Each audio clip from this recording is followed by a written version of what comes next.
Is Tesla delaying the CyberCab event? Plus, Etherloop is more important than you might think, and it looks like with the next revision of software, Tesla might get real-time map updates. Let's take a look.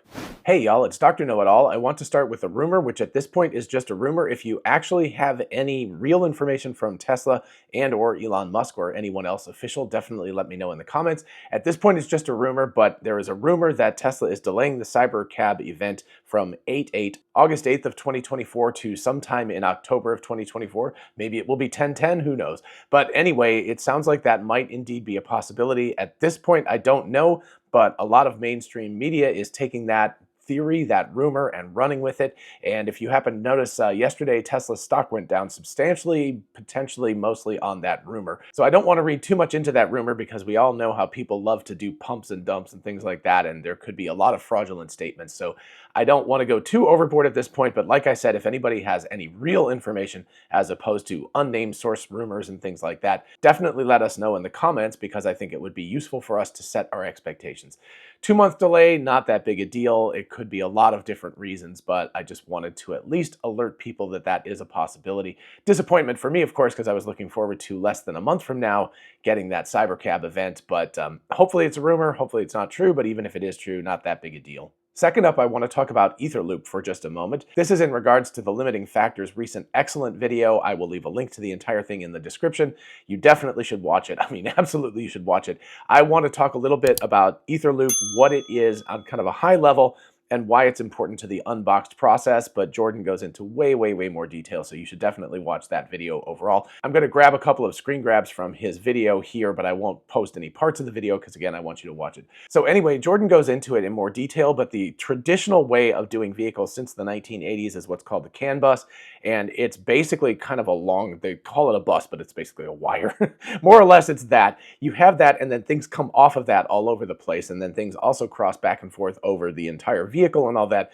What you're doing with Etherloop is replacing that with an Ethernet-based loop. It's like, wow, that's really difficult to understand. So anyway, as this graphic shows, it's a little hidden by my face, but all of these are basically the same thing. What you replace that with is, instead of a whole bunch of special purpose controllers like brake controllers, light controllers, windshield wiper controllers, all of that kind of stuff, those controllers are replaced by more generic controllers, and those controllers are connected in a loop together like this. So there's like one big loop, and you can see that controller 1 can do brakes, lights, traction, wiper, suspension, blah, blah, blah. Controller 2, same thing. Controller 3, controller 4. So you can have many fewer controllers and much less wiring because you don't have to have wiring that crosses the car for one particular controller. Like, for example, the brakes controller. If you want to have automatic emergency braking or something, you have to have that communicate across all 4 of the wheels so that that particular controller knows which wheels are slipping and all of that, which means that there are, wires going across the car.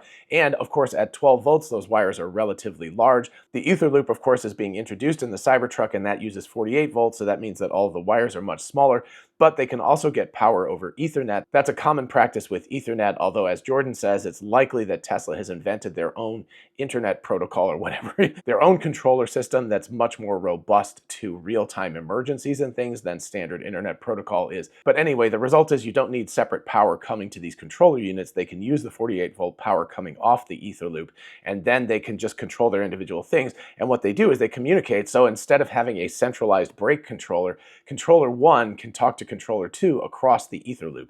And one of the big advantages of the Etherloop is it's much faster, right? It's gigabit speed. So you're going from about 10 megabits per second to 1 gigabit per second, which means you can have a lot of stuff being passed back and forth. Very safety critical stuff that has to happen in tiny fractions of a second that can all be passed very safely across this generalized network. And at the same time, you can run less important things like music and things like that, or potentially air conditioning, what the fans are doing in different parts of the car.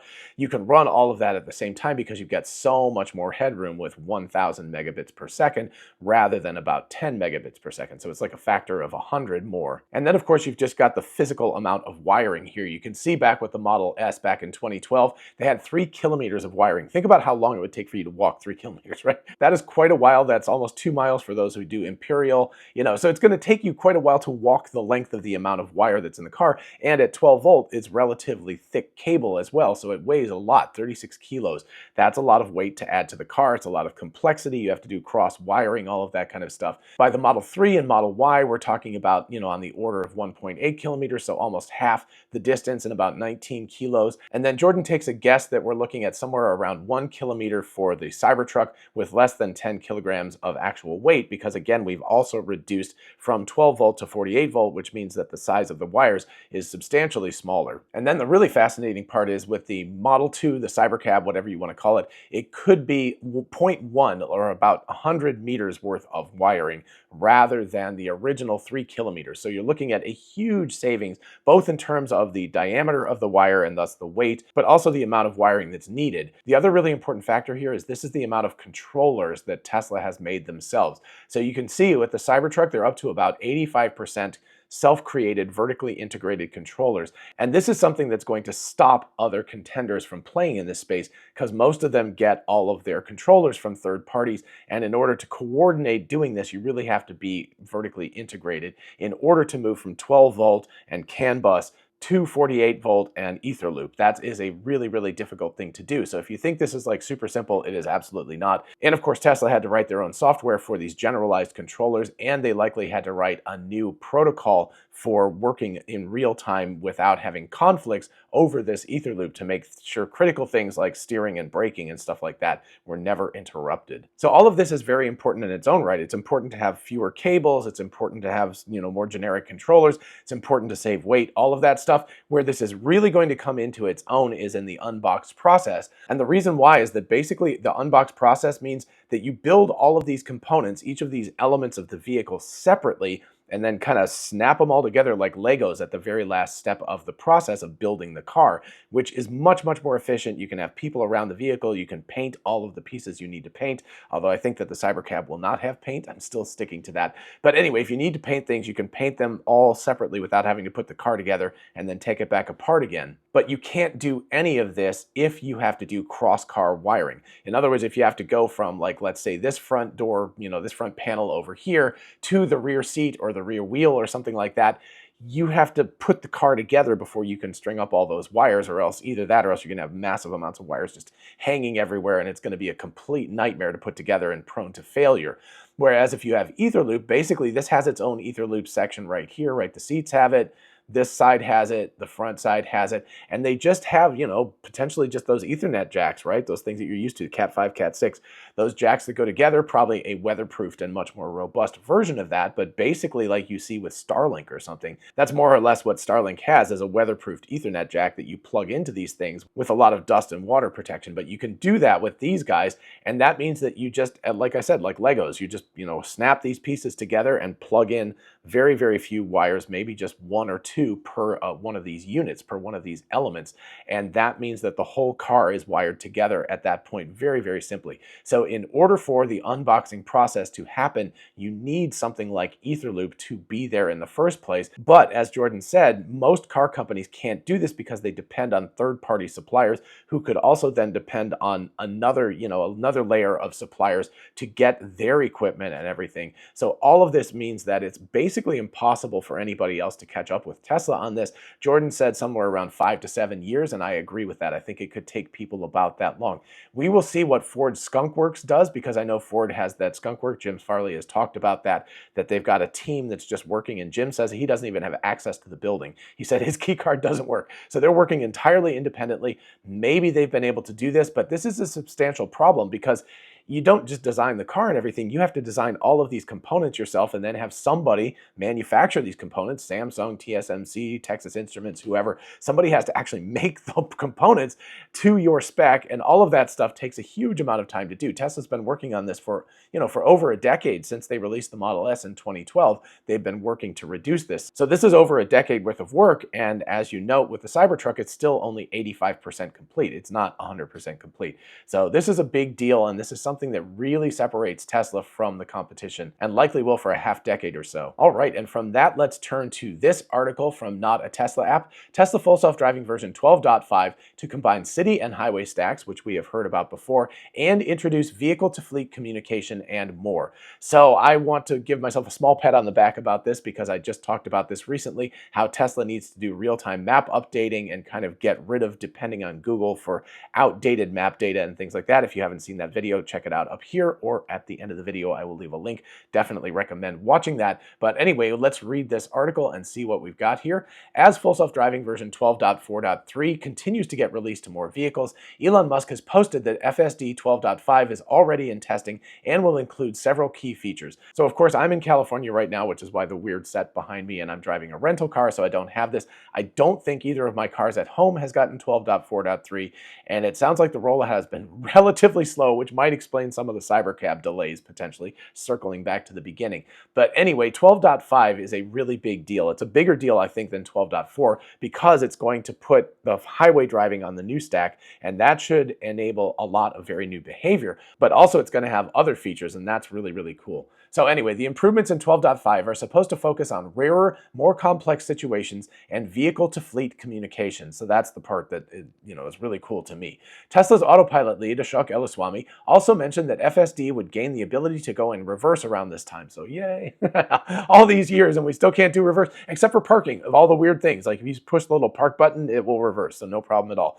But FSD still can't do reverse at this point. So that will be a really big, step forward, I guess. Anyway, merging city and highway stacks. This is something that we already knew about. FSD 12 has been on a multi-stack setup so far, with a city streets stack that is end-to-end and an older highway stack that was carried over from version 11. FSD 12.5 will once again merge the city highway stacks, according to Musk, who confirmed the feature yesterday. That means there will no longer be an implicit highway stack, and that's really, really good because the highway stack, while it's fine and it works well, is much more robotic than the newer FSD 12 stack. This could cause some regressions during highway driving, and likely it will, so pay attention to that when 12.5 comes out and you get it. It's going to be a different beast, right? So make sure that you pay attention to it the first week or two as you're driving it, because it's going to behave different. Anyway, similar to the ones we experienced when Tesla first merged highway and city stacks back in FSD 11. Ultimately, when the issues were ironed out, we ended up with a smoother and better autopilot experience on the highway, and we did. When FSD 12.5 rolls around, we may see similar issues, but expect FSD 12.5 to do to highways what FSD version 12 did for city driving, which was make it much more human, much more comfortable, much more confident, all of that kind of stuff. Vehicle-to-fleet communications, this is the interesting thing in my mind. Tesla's FSD relies heavily upon maps, with the mapping information designating routing and lane changes. When vehicles encounter difficulties, they are unable to communicate that back to the rest of the fleet. That could be construction, it could be an accident, it could be a pothole, all of that kind of stuff. It's unable to transmit that data back to the fleet. This results in every vehicle encountering the same problem, which is exactly true. With FSD version 12.5, vehicles will be able to communicate road closures or other obstacles back to the rest of the fleet in real time. This will turn FSD into software that's constantly improving as the fleet gathers more data instead of having to wait for a software update, and this is going to be huge. Now, how they're going to do this, my theory is that Tesla is in some contractual obligation with Google at this point to use their basic maps data, so the likelihood is what they'll do is they'll annotate on top of that maps data with some sort of a navigation stack that's a layer on top of the base layer of navigation data. But however they do it, it's going to be an absolutely huge game changer, because even things like speed limits and stuff like that should be substantially better with this new version, at least fingers crossed, because, just coming out of my neighborhood, the car never to this day has understood that the speed limit is 50 and not 25, and it always behaves incorrectly there. Next up, and this actually matters to everybody who has a Cybertruck, and actually yesterday I was in Dallas, I was working with Lance King, who is the CEO of Cyberlander. He let me drive his beast mode car through Dallas to the airport. It was about, a 25-minute drive or something like that. Boy, did I miss full self-driving. So this is going to be a big deal for those who have Cybertrucks. In a recent post on X, Musk also confirmed that version 12.5 will finally bring FSD to the Cybertruck. Currently, all Cybertrucks only have access to traffic-aware cruise control, which they do, and I used it, and it was fine. Autopilot and FSD capabilities should arrive alongside all the other features. For those who want to know, I called this over a year ago. I said that there was no way that Cybertrucks were going to get full self-driving when the Cybertruck rolled off the line. And the reason why is the cameras are in different positions, and there's actually even a different number of cameras. But beyond that, they're in different positions, and the car is much, much bigger. So it needs entirely new training to fine-tune the FSD software to work on the Cybertruck. And if I recall, about a year ago, I said July would be the earliest that it would come out. And so again, we're looking at probably August at this point. So I feel pretty good about making those predictions. That was actually relatively accurate here. We will also get Actually Smart Summon, or ASS. Musk has talked quite a bit about Actually Smart Summon. With FSD 12.5, the new vision-based summon may finally be released. This will include smart summon capabilities to vision-only cars for the first time. However, it's expected to be a drastic improvement for all vehicles in similar ways to the new Auto Park, which is substantially better. The new summon has been tied to the ability to move the vehicle in reverse by Tesla's autopilot lead. Reverse. I don't know why it's taken them so long to get to that. So expect either or both of them to arrive in 12.5 or be held off for a later release. And as far as the release date is concerned, yes, we were originally supposed to get it in June. Now I would guess that 12.5 would probably be mid to late August, something like that. And that's exactly what Not a Tesla App thinks as well. All right, so that's what I've got for you today. Let me know what you think about all of this in the comments. And while you're down there, if you don't mind liking and subscribing, it really helps out the channel. Thank you so much for helping me out like that. And I'll see you in the next video. Bye-bye.